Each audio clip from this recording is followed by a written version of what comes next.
Sasa nisikilizeni. Mimi hapa nimewaita kwa sababu moja tu. Kuhusu swala la futari mimi nishalimaliza. Yaani futari mimi ni jukumu langu mimi. Lakini swala lilokuwepo hapa ni zoezi la daku.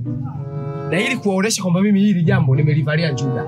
Na kama mtu mzima na tupo katika mwezi mtukufu wa Ramadhani. Tupo katika njia ya la ilaha illallah Muhammadan Rasulullah. Kwa mimi kama mjomba ninaanza na shilingi 2000. Sina uwezo wa kuwalisha mimi baba kama nyinyi. Kwa hapa ni mchango, maisha yaendelee. Haya shehe wangu wewe. Na buku hapa mjomba wangu. Mtu mzima wewe una buku? Ndio lilopo hilo sasa. Sina nyingine hapa, labda baadaye. Mimi mwenyewe anko wanasema siku zote utoe kitu ambacho ulichonacho.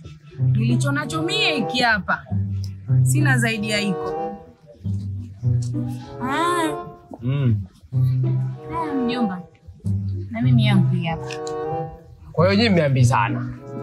Anko, tunaambiwa tutoe kitu ambacho tulichonacho, ndio hivyo tulivyo navyo. Kaniki? Shekaniki? Alafu huyu anadharau huyu, Na hizo foni zake alizotia masikioni, hata hatusikii si. Alafu kama anatulikodi. Si tunaongelea lipi hapa? Jomba tukatuweza wote. Tume Rasuli. Toba. Yesu!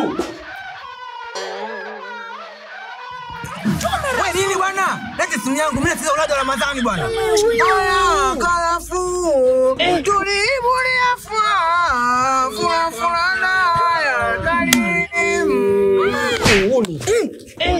Karimu 10,000 hapa. 10,000 hapa ya daku. Mimi si daku.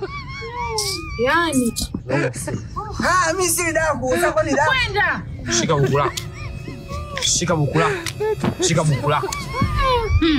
Utakula kalafulana. Kalafu.